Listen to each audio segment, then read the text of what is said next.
क्या आपको लगता है कि आर्टिफिशियल इंटेलिजेंस एक दिन इंसानों को रिप्लेस कर देगी? क्या चैटजीपीटी, क्लॉड, जेमिनी या रोबोट्स दुनिया पर राज करेंगे? या एआई सिर्फ एक इंटेलिजेंट कैलकुलेटर है? हम हर दिन एआई के बारे में नई हेडलाइंस देखते हैं। एआई ने एग्जाम टॉप कर दिया, एआई ने डॉक्टर से बेटर डायग्नोसिस किया, एआई ने मूवी बना दी, एआई ने कोडिंग कर दी। लेकिन साइंटिफिक रियलिटी क्या है? क्या एआई के पास ब्रेन होता है? क्या उसके इमोशंस होते हैं? और वो सोचता कैसे? और सबसे इम्पोर्टेंट, एआई और ह्यूमन इंटेलिजेंस में सबसे बड़ा एक्चुअल डिफरेंस क्या है?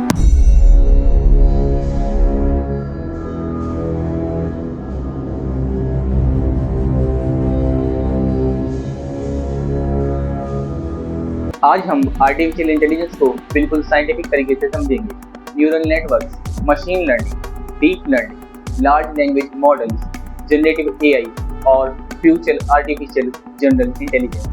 वीडियो के एंड तक एआई का हर कॉन्सेप्ट क्रिस्टल क्लियर हो जाए। आर्टिफिशियल इंटेलिजेंस को समझने से पहले हमें इंटेलिजेंस समझनी पड़ेगी। साइंटिफिक डेफिनेशन के अकॉर्डिंग इंटेलिजेंस का मतलब होता है इंफॉर्मेशन ऑब्जर्व करना, उसे लर्न करना, पैटर्न्स आइडेंटिफाई करना, प्रॉब्लम सॉल्व करना और नए सिचुएशंस में अडेप्ट करना। हमारे ब्रेन में लगभग 86 बिलियन न्यूरॉन्स होते हैं। ये न्यूरॉन्स इलेक्ट्रिकल सिग्नल के थ्रू एक दूसरे से कम्युनिकेट करते हैं। इसी कम्युनिकेशन से थॉट्स, मेमोरीज, लैंग्वेज, क्रिएटिविटी और डिसीजन मेकिंग होती है। साइंटिस्ट ने सोचा, अगर ब्रेन न्यूरॉन्स का नेटवर्क है तो क्या कंप्यूटर में हम एक आर्टिफिशियल नेटवर्क बना सकते हैं?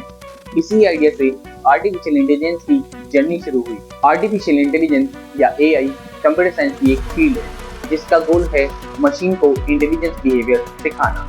लेकिन एक बात क्लियर कर लो, एआई कॉन्शियस नहीं होता, उसके पास इमोशंस नहीं होते, उसके पास सेल्फ अवेयरनेस नहीं होती। एआई मैथमेटिकल कैलकुलेशंस और प्रोबेबिलिटीज के बेस पर काम करता है। अगर human brain biological neurons use करता है तो एआई आर्टिफिशियल न्यूरॉन्स यूज करता है। ये न्यूरॉन्स सॉफ्टवेयर के अंदर होते हैं। ये न्यूरॉन्स नंबर्स को प्रोसेस करते हैं और मिलियन या बिलियन कैलकुलेशंस के बाद हमें प्रेडिक्शन देते हैं। आर्टिफिशियल इंटेलिजेंस की स्टोरी 1950 से शुरू होती है। ब्रिटिश साइंटिस्ट एलन ट्यूरिंग ने एक फेमस क्वेश्चन पूछा, कैन मशीन थिंक? उन्होंने ट्यूरिंग टेस्ट प्रपोज किया। अगर कोई मशीन इंसानों की तरह कन्वर्सेशन कर सके और इंसान कंफ्यूज हो जाए तो मशीन इंटेलिजेंट मानी जा सकती है। 1956 में डार्टमाउथ कॉन्फ्रेंस हुई। यहीं पर पहली बार टर्म आर्टिफिशियल इंटेलिजेंस यूज हुआ। उसके बाद कई डेकेड्स तक एआई स्ट्रगल करता रहा। कंप्यूटर स्लो थे, डेटा कम था और प्रोसेसिंग पावर भी वीक थी। लेकिन 2012 के बाद डीप लर्निंग ने सब कुछ बदल दिया। Powerful GPUs, huge data set और एडवांस न्यूरल नेटवर्क्स ने एआई को एक अलग लेवल पर पहुंचा दिया। ट्रेडिशनल प्रोग्रामिंग कुछ ऐसा होता है, इनपुट, रूल्स, आउटपुट। लेकिन मशीन लर्निंग में इनपुट, आउटपुट और मशीन रूल्स खुद डिस्कवर करती है। एग्जाम्पल, एआई को हमने 10 लेग्स कैट और डॉग्स की इमेज दिखा दी तो एआई ग्रेजुअली समझने लगता है कि कैट और डॉग्स में क्या डिफरेंस होता है। किसी ने रूल्स मैनुअली नहीं लिखे, मशीन खुद स्टैटिकल पैटर्न लर्न करती है। इसी प्रोसेस को हम मशीन लर्निंग कहते हैं। न्यूरल नेटवर्क एआई का हार्ट है। न्यूरॉन्स एक मैथमेटिकल फंक्शन होता है। ये मल्टीपल इनपुट्स लेता है। हर इनपुट का एक वेट होता है।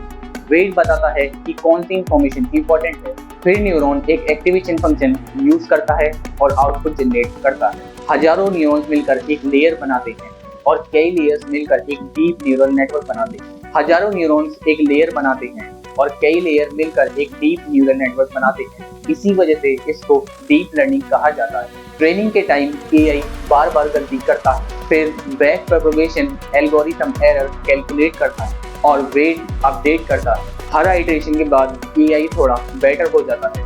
यही वजह है कि जितना ज़्यादा आप एआई को डाटा देंगे वो उतना ज़्यादा बेटर होता जाएगा। डीप लर्निंग मशीन लर्निंग का एडवांस वर्जन है। ये ऑटोमेटिकली फीचर्स डिटेक्ट करती है। Example, face recognition. पहली लेयर एजेस डिटेक्ट करती है, दूसरी लेयर फेस और नोज डिटेक्ट करती है और अगली लेयर कंप्लीट फेस को आइडेंटिफाई करती है। इसी प्रिंसिपल पर self driving cars, medical imaging, speech recognition और एआई असिस्टेंट काम करते हैं। अब बात करते हैं सबसे फेमस एआई की, चैट जीपीटी। चैट जीपीटी एक लार्ज लैंग्वेज मॉडल है। ये इंटरनेट से कॉपी पेस्ट नहीं करता, ये वर्ड्स के बीच स्टैटिस्टिकल रिलेशनशिप लर्न करता है। एग्जाम्पल, एक सेंटेंस है द अर्थ रिवॉल्व अराउंड सी, तो एआई प्रोबेबिलिटी के थ्रू कैलकुलेट करता है कि नेक्स्ट वर्ड सन होने के चांसेस सबसे ज्यादा। हर वर्ड के बाद नेक्स्ट वर्ड प्रेडिक्ट होता है, बिलियंस बार ये प्रोसेस रिपीट होती है। इसी वजह से एआई नेचुरल लैंग्वेज जनरेट कर पाता है। ये एक्चुअल अंडरस्टैंडिंग नहीं होती, ये एडवांस प्रेडिक्शन होती है। Daily, mid journey, stable diffusion, ये सब जनरेटिव एआई मॉडल्स हैं। ये इमेजेस को पिक्सल की लैंग्वेज में समझते हैं, ये मिलियंस ऑफ इमेज देखते हैं, फिर नॉइज से इमेज बनाना सीखते हैं। जब आप प्रॉम्प्ट लिखते हो तो एआई ग्रेजुअली नॉइज को मीनिंगफुल इमेज में कन्वर्ट करता है। इसी प्रोसेस को डिफ्यूजन कहते हैं। आर्टिफिशियल इंटेलिजेंस सिर्फ एक चैट बॉट नहीं है, साइंटिस्ट एआई का यूज कर रहे हैं कैंसर डिटेक्शन में, ड्रग डिस्कवरी में, प्रोटीन फोल्डिंग प्रिडिक्शन में, क्लाइमेट मॉडलिंग में, एस्ट्रोनॉमी में, अर्थक्वेक मॉनिटरिंग में, सैटेलाइट इमेज एनालिसिस में और स्पेस एक्सप्लोरेशन में। एआई साइंटिस्ट का रिप्लेसमेंट नहीं है, एआई उनका पावरफुल असिस्टेंट है। सबसे बड़ा साइंटिफिक क्वेश्चन, क्या एआई कॉन्शियस बन सकता है? आज की डेट में साइंटिफिक एविडेंस के अकॉर्डिंग नहीं। एआई इमोशंस फील नहीं करता, पेन एक्सपीरियंस नहीं करता, खुशी या दुख नहीं समझता। एआई के पास अवेयरनेस नहीं है, वो सिर्फ मैथमेटिकल ऑप्टिमाइजेशन करता है। लेकिन फ्यूचर आर्टिफिशियल जनरल इंटेलिजेंस, जिसे हम एजीआई कहते हैं, रिसर्च का एक एक्टिव टॉपिक है। आज तक किसी ने ट्रू एजीआई क्रिएट नहीं की। एआई के साथ कुछ सीरियस चैलेंजेस भी हैं, deep fake, fake news, job automation, bias, privacy issues, cyber attack और ऑटोनोमस वेपन। इसीलिए दुनिया भर के साइंटिस्ट रेस्पॉन्सिबल एआई और एआई एथिक्स पर काम कर रहे हैं। गोल ये नहीं है कि एआई को रोका जाए, गोल ये है कि एआई ह्यूमैनिटी के लिए यूज हो। फ्यूचर में एआई हर इंडस्ट्री को ट्रांसफॉर्म करेगा। Health care, education, agriculture, transportation, finance, scientific research, robotics, space mission. और शायद एक दिन एआई और ह्यूमंस मिलकर एक ऐसी डिस्कवरी करेंगे जो आज इम्पॉसिबल लगती है। लेकिन याद रखिए, एआई एक टूल है, उसका इम्पैक्ट इस बात पर डिपेंड करेगा कि ह्यूमंस उसे कैसे यूज करते हैं। टेक्नोलॉजी कभी खुद अच्छी या बुरी नहीं होती, उसका यूज डिसाइड करता है कि वो ह्यूमंस के लिए डिजास्टर बनेगी या ब्लेसिंग। आर्टिफिशियल इंटेलिजेंस मैजिक नहीं है, मैथमेटिक्स, स्टैटिस्टिक्स, कंप्यूटर साइंस और न्यूरो साइंस से इंस्पायर्ड इंजीनियरिंग का कॉम्बिनेशन है। एआई सोचता नहीं, फील नहीं करता, सपने नहीं देखता, लेकिन वो अनइमेजिनेबल स्पीड से इंफॉर्मेशन प्रोसेस कर सकता है। और इसी वजह से एआई 21st सेंचुरी की रिवॉल्यूशनरी टेक्नोलॉजी बन चुकी है। अगर आपको ये साइंटिफिक एक्सप्लेनेशन पसंद आई तो कमेंट में ज़रूर बताना, और मुझे ये भी बताना अगला टॉपिक किस पर होना चाहिए, मैं उस पर वीडियो ज़रूर बनाऊंगा।